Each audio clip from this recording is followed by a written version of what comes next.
ceritanya tentang Jerman itu memang sesuatu yang sangat masuk akal. Satu hal bahasa yang ketika dia katakan, yang sumber ilmu pengetahuan itu bukan Australia, bukan bro. Oh, Kan Australia itu orang-orang pindahan dari Eropa. oke. Asal mereka di mana? Eropa, makanya lu harus ke Jerman.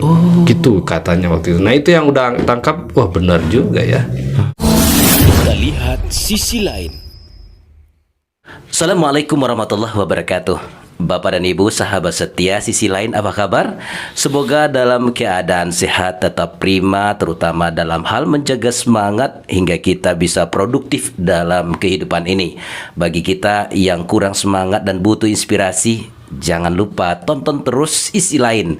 Kali ini Sisi Lain Aspen akan mendatangkan tamu spesial kembali, yakni ini orang luar biasa. Nama beliau itu adalah Muhammad Fadli STMSC, Sarjana Teknik Master of Science. Kita sapa dulu. Assalamualaikum Uda Fadli. Waalaikumsalam warahmatullahi wabarakatuh. Nazo, Insyaallah. Kabar udah sehat ya? sehat. Alhamdulillah. Pertama sekali rasa bangga Aspen mengucapkan terima kasih sudah duduk di ruangan sederhana. Sama-sama, terima kasih atas undangannya, juga bisa berkontribusi nih. Masya Allah, ini siap. podcastnya Aspen. Masya Allah. Sarjana apa namanya? Sarjana teknik ya. Iya. Sebentar Dafadli, kita ini mau ulik sisi lain. Oh. Di sisi lain, kita mau tahu Dafadli itu pernah ke sawah atau tidak? Ke sawah. Sawah beneran sawah ya? Iya benar sawah. Pernah lah main-main di sawah atau ya ada kegiatan pramuka juga. Sambil Pramuka juga ya. Iya, Ini pramuka. kita mulai dengan kalimat pramuka. Kalimat pramuka itu adalah ya berbicara tentang alam dan multifungsi terhadap kehidupan ini ya. Dafadli dulu SD di mana sih? SD di Bukit Tinggi, SD 07. SD Ya, 07. di daerah Panorama. Panorama. Itu di belakang rumah orang tua, dan SMP-nya di SMP Negeri 1. SMA-nya di SMA Negeri 1 Bukit Tinggi. SMA Negeri 1 Bukit ya? Tinggi, dan kelas 2-nya pindah ke Kota Bandung, SMA Negeri 1 juga. Kalau yang untuk berikutnya kita sampaikan beliau ini satu alumni dari B.J. Habibie, kayaknya kamu di Jerman ya, di Jerman. Kalau yang Jermannya biar kita yang sebutkan. Iya. Tapi benar Dafadli Jerman itu bahasa Jerman. Selamat pagi Indonesia apa sih Dafadli? Guten Morgen. Hah? Guten Morgen. Guten Morgen. Ya, Guten Morgen. Tetap semangat? Semangat. Semangat? Ya. Semangat juga. Oh, bertanya ini. Oh iya, kalau tetap oke. semangat apa Bang? Dan gute Laune, also. Mas gut. Mas gut. Iya, mas gut. Apalagi? Kita pasti bisa. Ya. Wir machen das. Wih, kasih. Luar biasa. Tiba-tiba ditanya bahasa Jerman. Untung masih ada yang tertinggal di memori. Dan tidak pernah persiapkan yang ini. Belum persiapkan. Aja Allah. Itu S2-nya di Jerman ya. Nah, kita mulai dari ini Dafadli. Kalau keluarga dari anak keberapa sih Dafadli ya? Anak ke-9 dari 10 bersaudara. Itu yang satu ayah satu ibu, tapi untuk yang satu ayah berarti 14 semuanya. 14. Berarti ayah poligami begitu ya? Iya. Oh gitu. Oke. Berarti 14 semuanya ya? 14 totalnya 14. Kalau udah nomor 9 dari 10. Udah nomor 9 dari 10. Yang ber-10 yang pertama. Yang kedua yang berempat. Oke. Kita mau nanya tuh, waktu dari SD sampai SMA itu, udah kan pramukanya tadi ada kalimat pramuka di awal tuh. Oke. Di itu di SMP atau di SMA udah pramuka? Oh, aktifnya di SMP. Di SMP kalau diingat kan mungkin di sana juga ya mulai tertanam ketertarikan atau kesukaan dengan dengan alam. Dengan terutama, dengan kampung halaman juga. Karena kan di pramuka banyak kegiatan hiking. Oh iya ya. Kemudian juga ada camping. Dulu juga SMP juga ada perlombaan tingkat namanya. Kita bertemu dengan teman-teman pramuka dari sekolah yang lain. Rame. Jadi di situ kayaknya menjadi kesan yang baik juga dalam membangun kepedulian kita kepada lingkungan juga, masyarakat. Dan juga bagaimana kita berteman. Oh iya, orang sahabat, kalau anak pramuka itu insya Allah dimanapun dia tergantung, insya Allah tumbuh. Apalagi memang ditaruh di bumi Allah ini. Amin. Insya Allah akan tumbuh dan berbuah dan memberi manfaat ya. Amin. Taji Papa Rera Hebidesu.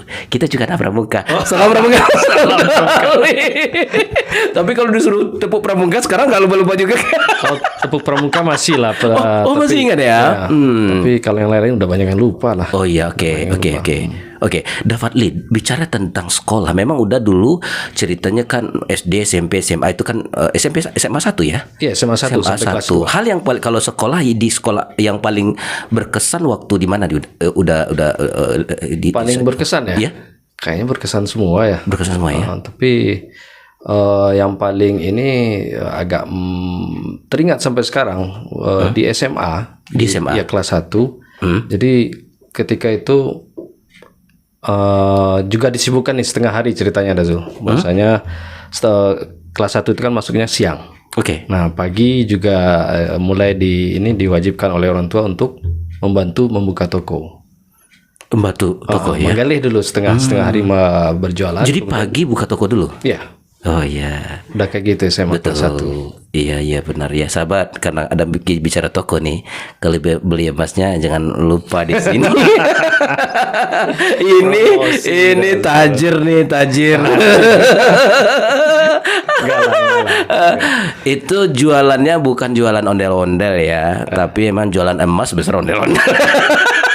Tapi gini makanya sangat teringat kelas 1 SMA itu. Dilihat dari prestasi nih akademik di SMA bagus. Artinya selalu 3 besar. Oh, jadi memang anak juara juga 3 besar lah ya? Ya. Waktu SMP. Nah, pas kelas 1 SMA itu justru turun prestasinya. Waktu SMA. Iya, itu kenapa ada? Ya karena salah satunya karena kalau udah ingat emang kita nggak fokus gitu kan, masuk sekolah juga udah sering telat kadang-kadang, dan belajarnya juga malam hari juga udah kecapean karena setengah hari udah di toko. Oh, setengah hari di toko ya. Tapi ini nggak nyalain orang tua. Enggak. Ini menarik nih. Udah kan anak orang, maaf ya, bahasanya memang harus, ini nggak ada bahasa lain sih. Udah kan anak orang kaya. Nggak ada bahasa lain sih. Anak tuh emasnya banyak. Itu kenapa kok mesti udah disuruh papa jaga toko? Kan bisa pegawai yang lain. Pernah kepikir nggak ada? Itu ada 2 hal menurut saya. Yang pertama dari sisi umum, kalau memupuk kepercayaan itu kan sangat penting di dalam berjualan emas, dan kepercayaan yang paling bisa diberikan itu tentu yang pertamanya ke anak. Oh, anak ya. Tapi di lain sisi sebenarnya bahwasanya itu bagian dari edukasi juga menurut saya sih yang dilakukan orang tua. Jadi memberikan kita sebuah semacam tanggung jawab atau kewajiban untuk berjualan di pagi hari. Iya. Di situ kita banyak belajar juga kan, artinya Iya. bagaimana membagi waktu dan juga bagaimana berhadapan dengan masyarakat ketika kita sebagai seorang pedagang, dan bagaimana kita mencoba menjadi pedagang yang baik gitu kan. Semuanya menjadi bagian dari edukasi menurut saya. Bukan hal yang buka toko. Bukan seperti itu, tapi memang bagian dari yang direncanakan juga oleh Bapak ya. Supaya sebenarnya memang nanti ketika besar memang menjadi seorang memiliki mental petarung dan mental dagang ya. Insya Allah mungkin seperti itu. Kalau yang udah lihat-lihat sekarang semuanya, kalau dulu kalau kita lihat ya agak-agak kesal juga. Sementara teman-teman bisa main-main, bisa. Tapi dulu sempat kesal kan? Ada kesal juga. Tapi kalau sekarang dipikir, untung juga ya dikasih waktu untuk terlibat training lah di toko. Di training di toko dan mendapatkan pengalaman yang tidak semua orang mendapatkannya. Dan bagi kita sangat satu hal yang saya udah syukuri ya sampai sekarang. Banyak kok yang kita pelajari dari situ. Iya. Benar ya. Masya Allah. Sebentar kita meloncat ini ke karakter papa mendidik anak ini. Dapat Lee seperti apa sih melihat sosok ayah dalam mendidik anak-anak? Beliau kan ini kan Dapat Lee anak yang ke-9 kan? Ke-9 ya. Ke-9 dari 10 bersaudara. Dari 10 ya. Iya. Atau dari total 14 juga yang ke-9. Dari total 14 juga nomor 9 ya. Kenapa sih? Oh iya benar ya. Kan habis itu kan adik ya. Berarti ada adik 5 ya. Ada adik 5 orang. Seperti apa sih ayah, sosok ayah si itu Dapat Lee? Ayah itu orangnya sangat sangat disiplin dan keras sebenarnya terhadap anak-anaknya, sangat keras. Namun beliau tentu sangat bertanggung jawab. Artinya yang ditekankan itu dalam segala hal nggak pernah kita begitu gampang terhadap keinginan kita sebagai anak. Untuk mendapatkan apa yang kita inginkan itu nggak ada yang gampang tuh. Oh iya dah. Iya. Artinya walaupun bapaknya duit, Iya. tidak semudah itu mendapatkan sesuatu. Tidak semudah. Seperti misalnya kalau udah pengen punya sepatu yang bagus waktu sekolah, ya nggak akan dikasih. Hah? Bukan anak orang kaya itu manjat. Nggak seperti itu justru malah. Kebayang nggak kalau udah SMP itu sepatu udah yang terkenal dulu itu sepatu Shanghai kan? Iya. Maksudnya? Warrior, sepatu yang murah itu. Iya. Ya, tapi emang itu yang cuma dikasih orang tua. Ini kalau betul mau sekolah, ini sepatunya, nggak ada yang lain. Waduh. Seperti itu contohnya. Tapi giliran misalnya kita perlu untuk keperluan yang pasti buku segala macam itu pasti. Oh gitu ya, yang pokok. Ya, Artinya memang dididik anak itu oleh ayah. Bagaimana ini benar-benar pahit-pahit dahulu ya. Iya, bahasanya gini. Dididik untuk hidup susah, bukan hidup senang. Itu yang sering terbaca juga oleh orang tua. Maksudnya kalau mendidik kalian senang sih gampang. Sampai begitu. Iya, tapi mendidik kalian bisa hidup susah itu yang susah. Tapi itu memang penting kata beliau. Nah itulah yang kami jalani sebagai anak. Kalau dulu waktu kecil ya sering juga kita ini kan sering ngomel juga kan. Ngomel juga dalam hati ya. Gila nih bapak gua jualan emas tapi susah juga minta duitnya. Beri maaf ya Anda bukan maksud tapi itu semacam ini ya, nilai yang value menurut dia memang betul-betul tertanam ke diri kita dan itu sesuatu yang baik sebenarnya. Jadi kita nggak pernah merasa kok sebagai anak pedagang emas enggak kerasa gitu ya. Sehingga memang ketawadukan itu insya Allah itu menjadi bagian ya dari apa yang didorong oleh orang tua sehingga kita nggak pernah merasa dengan hidup yang bermewah nggak suka. Kemudian juga nggak pernah merasa di atas juga nggak pernah ya. Enggak kok. Masya Allah, ini emas. Ini yang emasnya sebenarnya. Emas itu tidak hanya di toko, masuk juga ke dalam jiwa nih luar biasa. Moga-moga. Iya, benar kita rasakan Gozul. Iya, luar biasa. Itu ya Daya. Jadi kalau seandainya beliau mendidik ini, itu beliau termasuk orang yang benar di mata udah waktu sekolah itu. Bagi beliau yang penting apa? Karakter atau memang nilai utama atau keduanya? Oh, kedua-duanya. Nilai ya juga? Ya, nilai pasti di ini juga kan. Benar ya? Iya. Dan tapi beliau nggak pernah memaksakan, artinya di-push. Tapi beliau melihat bagaimana kemampuan kita dan selalu mencoba mendorong untuk lebih baik dari sisi akademik. Nasihat apa yang selalu beliau ulang-ulang? Yang selalu diulang-ulang. Itu bahkan kemarin juga masih diulang tuh sama Jadi Bapak itu sebenarnya orang yang sangat peduli dengan masalah cita-cita. Diulang, sangat peduli dengan cita-cita. Cita-cita. Jadi cita-cita diri kita atau cita-cita kebaikan yang pernah kita tanamkan itu, cobalah gambarkan di tempat yang paling tinggi yang bisa kamu bayangkan, begitu. Cobalah gambarkan di tempat yang tinggi yang bisa kamu bayangkan. Dan kemudian kejarlah itu. Wih, benar-benar sang motivator juga beliau ya. Diam-diam ya. Kalau sekarang saya pikir benar juga ya, Bapak. Artinya dia memberikan sesuatu yang membuat kita tertantang berproses dan berkelanjutan gitu loh, bukan hanya berhenti di sana, tidak. Jadi ketika ada keputusan udah jadi sedikit melenceng ke politik nih, memang itu juga. Maksudnya kalau itu menurut kamu sesuatu yang baik, kejar, do it, dan persiapkan langkah-langkah yang memang harus kita lakukan, tapi dengan langkah yang baik, begitu kira-kira. Cita-cita udah apa sih? Cita-cita? Kalau dulu jadi pengen jadi ini pilot pesawat tempur. Ini persis dengan kondisi sekarang nih, nggak takut itu kan. Itu sekali lihat tuh Gaza dan Israel kan. Wah, dulu ini banget ya, sangat membayangkan dan berkeinginan itu menjadi pilot pesawat tempur. Pesawat tempur. Keren. Landasannya apa sih? Udah kan di sini nggak ada pesawat atau apa yang membuat dulu itu terjadi? Karena itu barangkali sering nonton TV dan juga pesawat itu kan bagi kita dulu waktu kecil sesuatu yang luar biasa ya. Wow. Oh iya. Gitu. Tinggi, wow. Kalau dulu waktu kecil ingat di kampung ngelihat asap yang asap di belakangnya itu ya. Pesawat. Bayangkan baru pertama kali naik pesawat akhirnya juga udah di umur yang lumayan, bukan dari kecil udah pernah naik pesawat, enggak. Udah nggak pernah dari kecil belum pernah naik pesawat. Udah pertama kali naik pesawat tuh umur 25 akhirnya. Bayangkan kan? Walaupun tajir nih. Walaupun tajir. Oh, iya. Nggak pernah naik pesawat. Oh, iya, Dulu iya, waktu iya, ini iya. juga waktu sekolah di Bandung dan di UI, ya pulang pergi kita naik bus kok. Naik bus. Nggak pernah dikasih tiket pesawat, nggak pernah. Banyak orang kaya itu memang hitung-hitungnya tinggi. Itu juga sebenarnya. Tapi Iya, langsung iya. bokap kan terjamin gitu. Ya Iya, udahlah. iya. Iya, sekarang saatnya untuk Benar, belajar ya, hidup betul, susah. betul, Kalau iya. kalau Betul, mau ya. senang sih Kalau untuk senang mah mudah belajarnya. mudah. Heeh. Tapi pernah ngeri juga nggak pertama naik pesawat tuh udah? Enggak sih, karena di usia yang sudah Oh, iya, lumayan ya, sudah dewasa bisa- bisa Usia menguasai. 25 ketika Iya, iya, itu. iya. Jadi udah naik pesawat pertama kali itu terbang dari Bandara Soekarno-Hatta menuju Jerman. Oh, Itu pertama kali naik pesawat. dikira tadi itu dari BIM itu ke Oh enggak, itu masih naik Gumarang Jaya kita dari Bukit Tinggi ke Jakarta. Naik Gumarang. ini bukan soal cerita pelit ya, tapi soal hitung-hitung.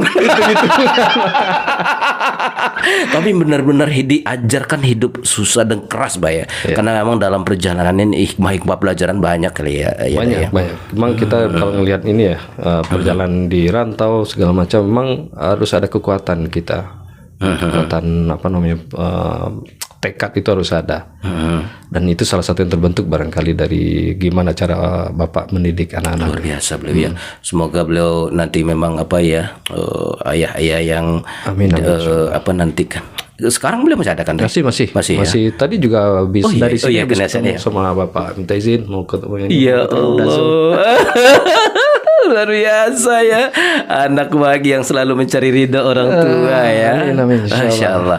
Kalau gini dah, itu kan itu Papa memang dulu ke bisnis emas kan. Oh, ini berarti asli kampung nih di mana kalau di Guguak Tinggi. Guguak Tinggi. Sahabat tahu nggak rumor ini?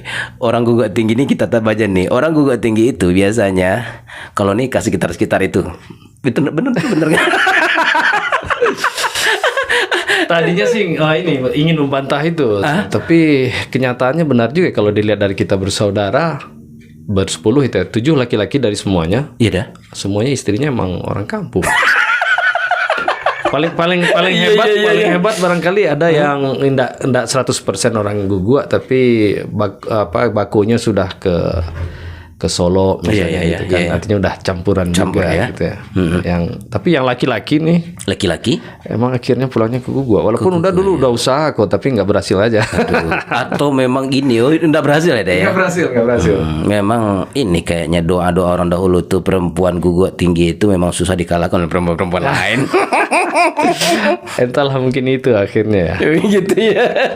Niatnya dulu ingin membantah tapi ternyata Nggak berhasil ya. Tapi sempat berarti ya. sempat. Udah kuliah itu kita masuk ke kuliah. Udah berarti ke waktu kuliah kan sebelum kita ke Jerman, berarti udah kuliah di angkatan berarti 9. ketemu ini nggak ada ya? Oh, demo-demo waktu di Jakarta ketemu nggak ada? Ketemu. Jadi udah kan angkatan 94. Udah angkatan 94 ya. Mulainya di 94 dan reformasi itu di 98 atau Oh, ketemu ya. Oh, hampir-hampir udah di ujung lah ya. di ujung kita di tahun 4. Tapi masih kuliah udah ketika itu. Masih ada berapa kuliah tapi udah dikit kuliah waktu itu. Dan akhirnya udah baru selesai kan tahun 2000. Oh, 2000 selesai. Selesai. Berarti ketemu lah udah ini ya, ikut-ikut demo lah. Ikut lah, rugi kita nggak ikut. Walaupun sebenarnya sangat dilarang oleh Bapak. Oh, Bapak ngelarang. Ngelarang loh. Berarti aktivis 98 dong. Bagian lah dari 98. Aktivis Bagian 98 ini. Iya, jadi kalau sedikit cerita Bapak lagi nih, kalau dulu waktu kecil kan kita merasa Bapak ini kayaknya kenapa sih nggak peduli sama anaknya atau gimana? Ada perasaan ya, Ada perasaan gitu ya, kita sebagai anak kecil. Tapi kalau diingat pas masa reformasi itu, beliau berapa kali ngasih tahu ke kakak yang juga ada di Jakarta, tolong kasih tahu si Ali jangan pernah ikut demo, jangan pernah ikut demo. Apalagi ketika itu 98 sudah mulai ada yang keributan gitu kan. Ya. Sempat beliau nelpon lagi dan agak ini kita melihat tontonan itu agak bersedih sekali orang tua sebenarnya. Makanya menelpon memastikan bahwasanya saya nggak ikutan demo. Tapi ikut juga gitu. Karena memang panggilan jiwa itu nggak bisa ini ya. Gak bisa tuh kalau diingat hari itu Justru udah merasa ini ya. Kalau udah tidak ikut, artinya memang tidak peduli lagi nih dengan negara ini. Tidak peduli lagi nih dengan apa yang menjadi masa depan kita itu seperti apa. Udah nggak akan peduli kalau udah nggak ikut. Betul. Makanya ketika udah ikut memang dari hati atau karena ikut-ikutan? Dari hati. Dari hati. Memang dari hati ya. Iyalah. Berarti udah memang melihat di situ memang ini ya. Harus apa yang udah lihat waktu itu harus ikut ya. Harus ikut, harus terjun, apapun yang terjadi kita harus ikut. Karena sedih aja ngelihat waktu itu kan. Iya. Dan kalau teringat yang ke DPR-nya tuh sudah sampai nggak ngasih tahu ke kakak, cuman pesan sama teman dekat. Nah ini teman dekat di UI ketika itu yang cewek juga orang Minang tapi nggak berhasil akhirnya. Oh yang ini teman dekat yang mau ke pelaminan itu. Oke. Pesan ke dia tolong kasih tahu, kalau saya kasih tahu ke kakak bahwasanya saya ikut ke DPR, tapi nggak usah dikhawatirkan. Oh sampai gitu ya. Sampai gitu pesan dan akhirnya ya berangkat. Teman ini nggak ikut. Dia nggak ikut. Tapi dia nggak larang. Nggak rela juga dia ngelarang kan. Oh iya ini memang masa dan kalau dilarang pun orang tua aja ngelarang. Iya ini apa lo lah. Iya. Oke. Kita berangkat ke DPR waktu itu yang pas lagi rame-ramenya. Ya alhamdulillah. Kalau nggak ikut kayaknya udah bakal menyesal sepanjang umur. Oh iya. Itu yang udah hindarkan. Masya Allah. Akhirnya udah tetap ini berarti ya puas dengan ini ya. Alhamdulillah dengan segala pilihan termasuk dengan hal yang seperti itu ya. Alhamdulillah. Apa sih sebenarnya kayak gini? Kan kita menonton itu apa sih yang diinginkan waktu itu energi yang ada di saat itu apa yang sebenarnya diinginkan oleh yang demo sebenarnya? Sebenarnya itu kan puncak dari ini kan ya masa Orde Baru yang kita tuh semuanya udah jengah dengan apa mungkin kondisi sekarang yang lagi tren juga muak gitu ya dengan situasi gitu ya. Karena udah berapa periode Pak Harto ketika itu periode ke-6 kalau nggak salah ya. Ya periode ke-6 ya. 6 periode beliau. Tapi masih belum menyiapkan siapa nih generasi selanjutnya. Oh gitu ya. Dan ditambah lagi sebenarnya memang ada faktor seperti krisis moneter yang terjadi ketika itu. Makanya kondisi ekonomi juga langsung goyang kan. Nah keinginan kita sebenarnya udahlah akhiri dengan rezim hari ini kita membuat mendorong sebenarnya kalau anak-anak muda tentu revolusi ya betul ya. Nah dengan adanya Prof. Amin Rais ketika itu beralihlah menjadi reformasi diperlembut bukan bahasanya diperlembut bahasanya diperlembut enggak kalau revolusi memang tentu akan agak bentrok-bentrokan berdarah ya tapi walaupun namanya reformasi tetap berdarah kan ada korban mahasiswa kan juga ada yang meninggal dan ya salah satu yang memicu akhirnya seluruh mahasiswa itu bergerak ya ketika ada satu yang meninggal.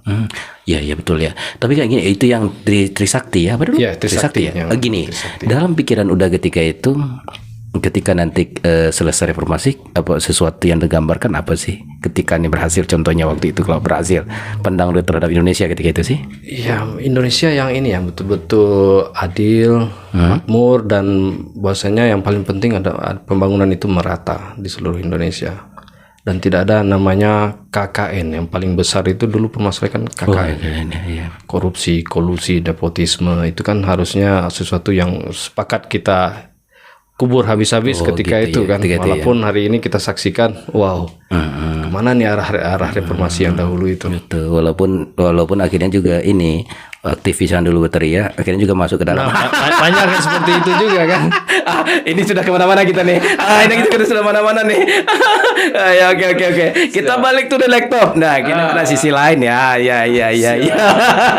udah masuk ke Jerman Jerman itu Jerman apa yang dicari udah kenapa mesti Jerman? Kenapa mesti Jerman? Itu menarik sebenarnya. Kalau udah ingat persiapan ke luar negeri itu bukan dari jauh hari.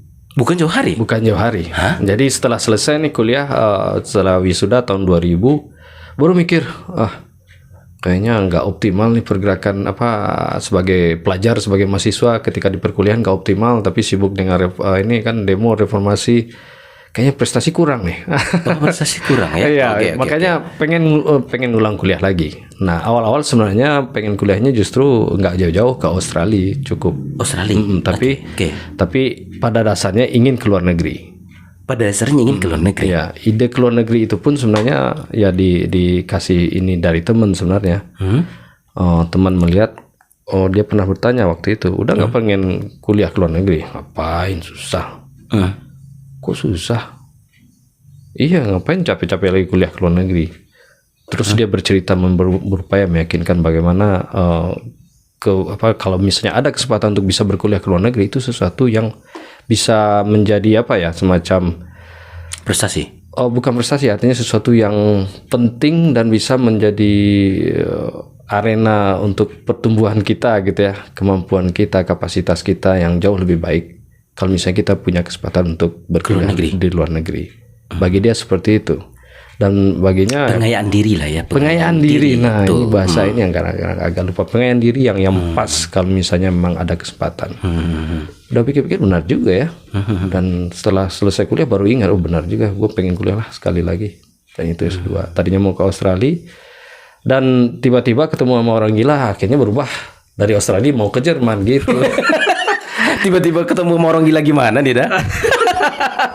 Jadi ada ceritanya sebenarnya. Apa sih dah? Cerita kan? Ya boleh dah. Jadi satu saat udah dalam persiapan ke Australia. Pokoknya luar negeri ya, Australia. Ketemu dengan salah satu pemilik kuda juga, orang kaya, orang Sumatera Barat.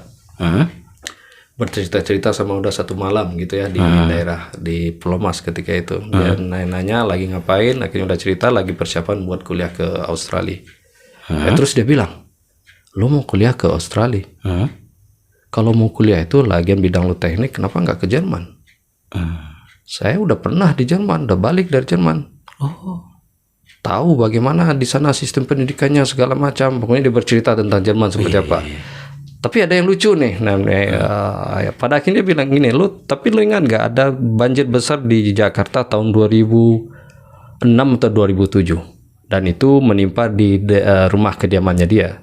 Oh, beliau, yang orang yang bercerita sama Uda, dan akibatnya semua ijazahnya hancur, kecuali tinggal satu saja ijazahnya, yaitu ijazah TK. TK dibuat diapain? Dan itu udah langsung ini kan, hebat juga nih orang cerita tentang Jerman, tapi kemudian dia tutup dengan cerita bahwasanya ijazah Jermannya itu hilang, tinggal yang dia punya sekarang cuma ijazah waktu TK. Ini pada dasarnya tentu kita akan bilang nih orang bullshit. Bullshit. Tapi di satu sisi udah juga menangkapnya seperti ini. Ceritanya tentang Jerman itu memang sesuatu yang sangat masuk akal. Satu hal bahasa yang ketika dia katakan, yang sumber ilmu pengetahuan itu bukan Australia, bukan bro. Kan Australia itu orang-orang pindahan dari Eropa. Asal mereka di mana? Eropa, makanya lu harus ke Jerman. Gitu katanya waktu itu. Nah itu yang udah tangkap, wah benar juga ya. Ini agak-agak gila tapi bisa bikin gua gila juga. Akhirnya berubah. Tapi pikir kemudian berbincang dengan teman-teman, benar juga. Kenapa nggak kita coba sekalian lompat ke Jerman daripada ke Australia? Itulah awalnya. Oh iya, bertemu dengan orang gila ya. Bertemu dengan orang gila. Orang gila yang membenarkan. Iya. Inspirator juga dia. Inspirator ya, iya benar ya. Berarti kalau sesuatu kan akhirnya sampai ke Jerman, sampai memutuskan itu kampus yang kalau di Pak Habibie beda kampus dengan Pak Habibie. Beda. Yang kampus sudah itu di kota Duisburg. Kalau Pak Habibie itu di Aachen. Aachen itu sekitar 200 km ya. 200 km ya. Enggak nyampe, 120 km. Beliau juga teknik kan? Teknik ya. Teknik penerbangan dia. Kalau kita dengar waktu dulu itu nama Pak Habibie harum di Jerman, itu benar adanya? Benar. Oh benar ya? Benar. Bangga juga tuh sebagai bangsa Indonesia ya. Makanya udah ketika pertama kali ketemu dan bisa bersalaman dengan beliau itu baru di tahun 2012 kalau udah nggak salah. 2012. Ketemu kita di Aachen waktu itu. Oh di Jerman ya? Iya. Masya Allah ya. Salut banget ya. Dia menceritakan bagaimana waktu itu tentang Indonesia. Dan bagaimana dia juga menyebutkan tentang hal yang paling penting di sebuah negara sebenarnya adalah tentang ketersediaan jam kerja. Kata Habibie. Ketersediaan jam kerja untuk setiap orang yang ada di negara tersebut. Oh gitu? Ya. Berarti kalau kita di Indonesia? Coba kita cek tersedia nggak jam kerja. Jam kerja mungkin tersedia, tapi yang dimaksud juga ada lapangan kerjanya sekaligus gitu. Oh gitu ya. Artinya negara yang makmur itu tentu dia bisa menyediakan lapangan kerja. Ada lapangan kerja untuk setiap manusianya. Gitu ya. Kalau hanya sekedar punya duit tapi nggak ada lapangan kerja ya nggak produktif kan, tidak membangun juga gitu. Tapi ketika ada kerjaan masing-masing, itulah negara yang produktif. Dan itu yang dicita-citakan oleh beliau. Boleh apa Waktu bercerita hari itu ya. Waktu cerita waktu itu ya. Berarti orang-orang Jerman melihat beliau memang ini sekali berarti ya. Kan penemuan keretakan pesawat apa namanya itu? Iya. Beliau satu-satunya di dunia penemuan, beliau Iya penemu betul, kan. dan itu terpakai. Terpakai sampai sekarang ya. Masya Allah. Mr. Crack ya. Oh ya, crack pesawat ya. Mr. Crack nama beliau ya. Ya. Ya.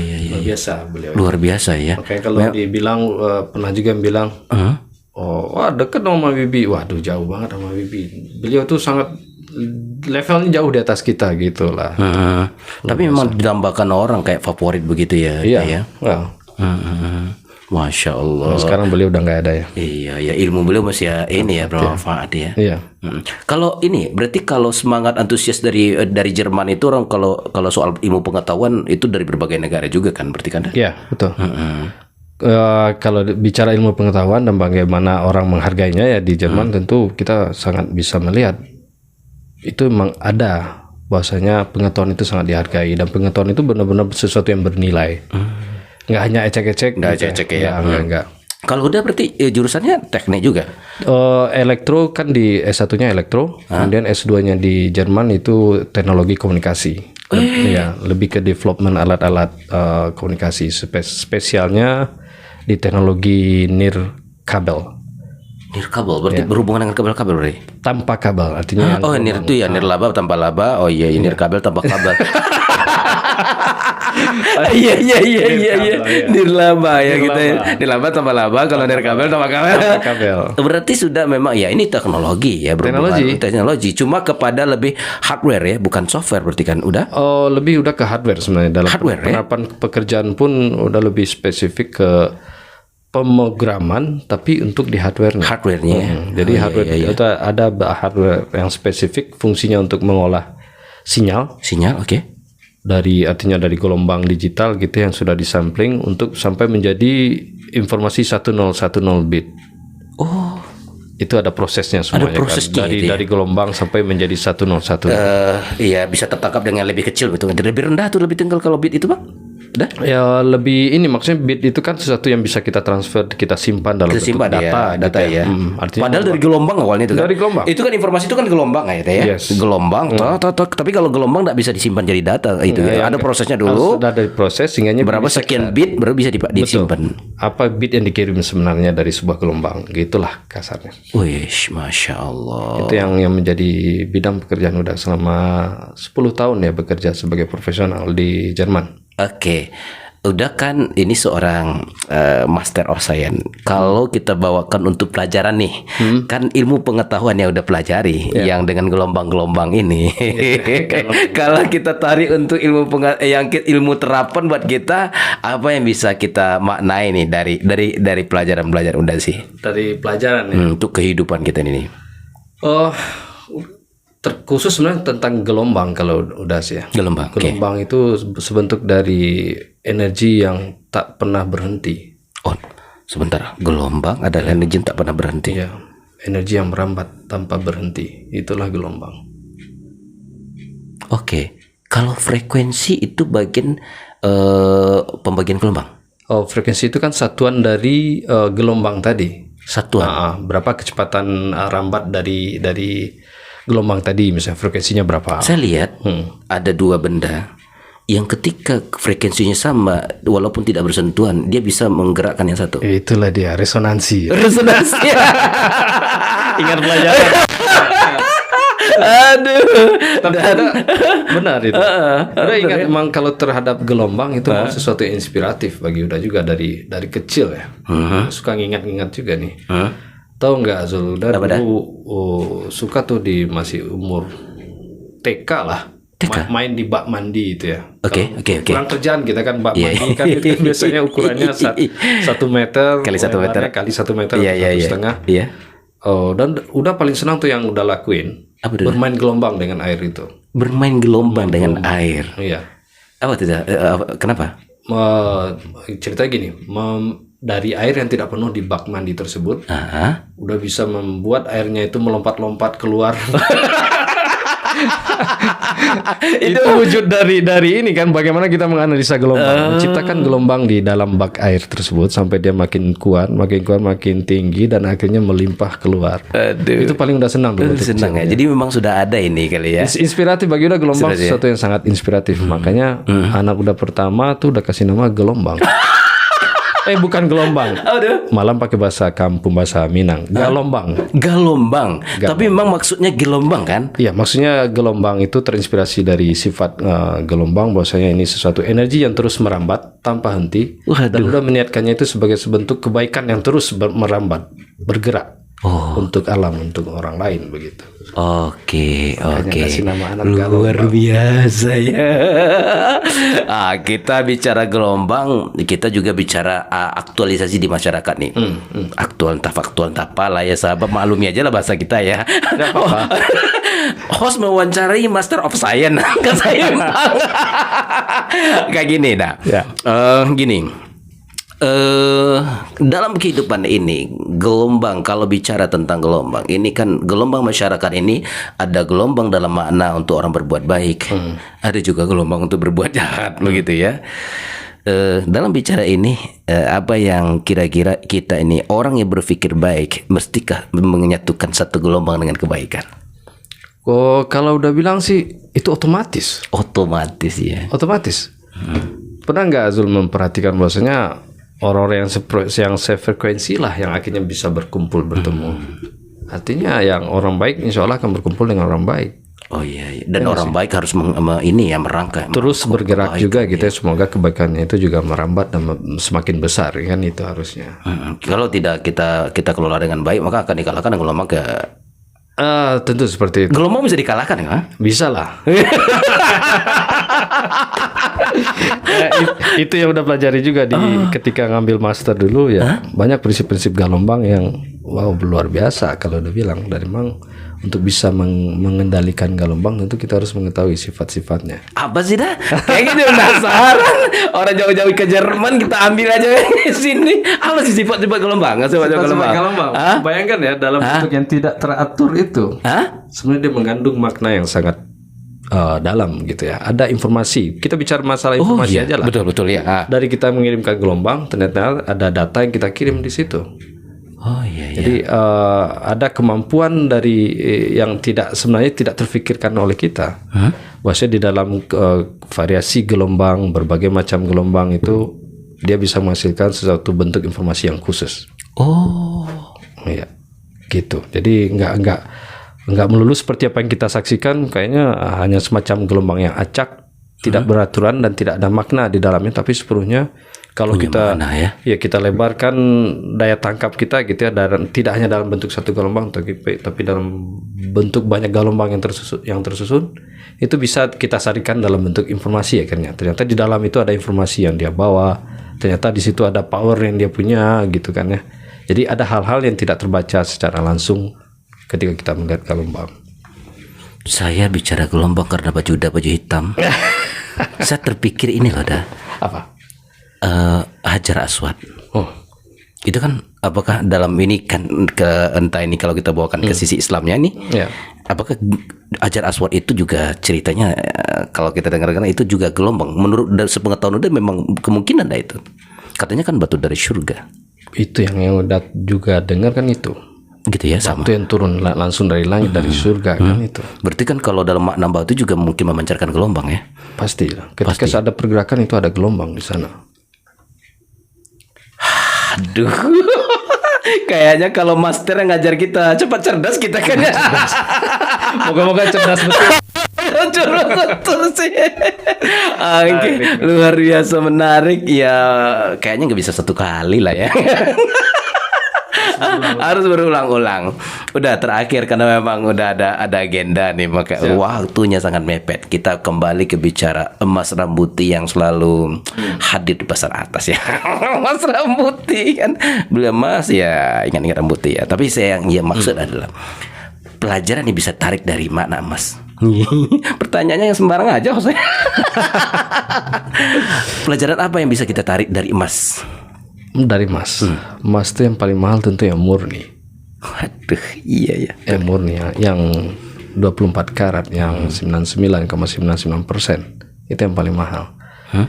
Dan jualan emas itu juga mengandung dua hal yang penting bagi Yuda sebenarnya. Maksudnya di situ ada kejujuran yang harus kita pertahankan.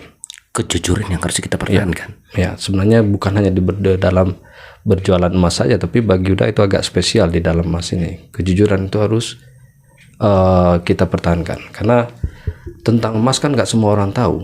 Hanya kita sebagai pandai emas yang barangkali tahu. Betul. Nah, kita harus bisa berjujur dengan orang, dengan pelanggan kita, supaya kepercayaan mereka. Jadi setelah jujur ada kepercayaan dari mereka itu tidak hilang.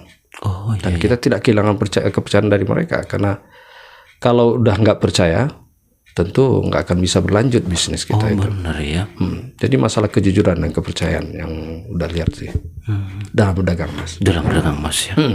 Masya Allah. Iya benar ya. Kita Ini jadi ingat kalau tuh. kita lihat misalnya Karatnya bisa dikurangi sebenarnya kalau bisa mau curang tanpa ya. orang tahu. Iya, ke orang hanya orang yang tahu. Iya. Begitu dia jual kepada ini kayaknya kurang. Ini.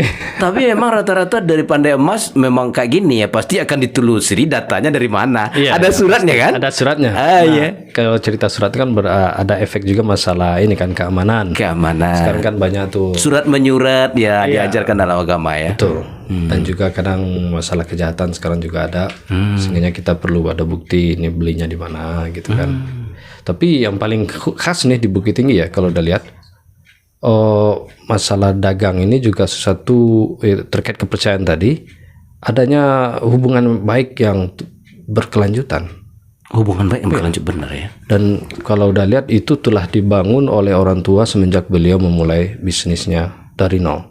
Itu di tahun 60-an sampai sekarang. Dan ya udah sangat inilah artinya ada nama baik yang telah terbentuk dari apa yang telah dilakukan bapak orang tua gitu ya. Dan ini juga tanggung jawab generasi berikutnya untuk bisa mempertahankan lah, atau kalau bisa lebih memperbaiki lagi atau menambahnya gitu ya. Oh gitu ya. Hubungan-hubungan ini ya. Iya, luar biasa di dalam kalau udah ingat langganan itu bukan hanya sekedar kita berjual beli, tapi kita saling kenal, saling berhubungan baik gitu. Banyak seperti itu dalam berjualan emas. Masya Allah, sahabat luar biasa nih, banyak inspirasi nih. Tapi yang terakhir ini benar-benar terakhir. Udah terakhir? Udah terakhir nih. Oh, serius? Udah terakhir nih, serius. Karena kan udah mau pergi. Boleh yang berikutnya nanti. Oh iya, nanti. Terakhirnya ini, kalau ada uang, nyimpannya di bank tadi jadi emas. Udah nih. Kita mau tahu. Ini bukan terkait bisnis. Bisa, ini bukan bisnis. Ini udah pribadi. Pribadi. Kalau udah pribadi sih, kalau ada uang, kalau tidak mau dijalankan untuk kebutuhan usaha, jadikan emas. Jadikan emas ya. Jadikan emas. Tapi nggak banyak duit di tabungan beliau kayaknya. Udah kayaknya sedang enak ini kita hentikan. Sedang enak ini hentikan, memang luar biasa. Udah dari pembicaraan kita ini mungkin ada closing statement dari kehadiran udah di pada kesempatan pembicaraan ini. Ya mungkin yang paling penting udah terima kasih udah diundang ke sini. Mungkin dari beberapa sedikit share tadi, moga-moga ada kebaikannya gitu Zul, dari apa yang kita ceritakan. Dan kalau ada salah-salah mohon maaf. Iya, betul ya. Iya, moga-moga menjadi kebaikan untuk kita semua lah. Iya, baik ya. Baik, udah lu orang baik luar biasa ini. Semoga orang-orang baik seperti udah banyak bergerak dalam hal kebaikan apapun itu di tengah masyarakat. Amin. Ya, kita karena memang Aspen ini kayak gini lah, kita memang mesti menjadi jembatan kebaikan untuk saling menguatkan. Jadi memang banyak hal yang memang kita harus rangkul, yang pada akhirnya kita harus saling kuatkan satu sama lainnya. Hari ini kehadiran udah telah menguatkan sisi lain Aspen. Karena jadi narasumber luar biasa. Alhamdulillah. Mulai dari Jerman disuruh buka mangga dan seterusnya. Kami juga mau maaf ya, sudah di roasting di awal-awal. Kerjain entah gimana tapi ya. Dan mangganya manih menyelino. Manih. Luar biasa. Benar luar biasa ya. Akhirnya kita tutup dulu dah. Baik sahabat semuanya, memang luar biasa. Kami mengucapkan, saya Zulfami Adi, Muhammad Fadli mengucapkan terima kasih. Akhirnya wakalam. Assalamualaikum warahmatullahi wabarakatuh.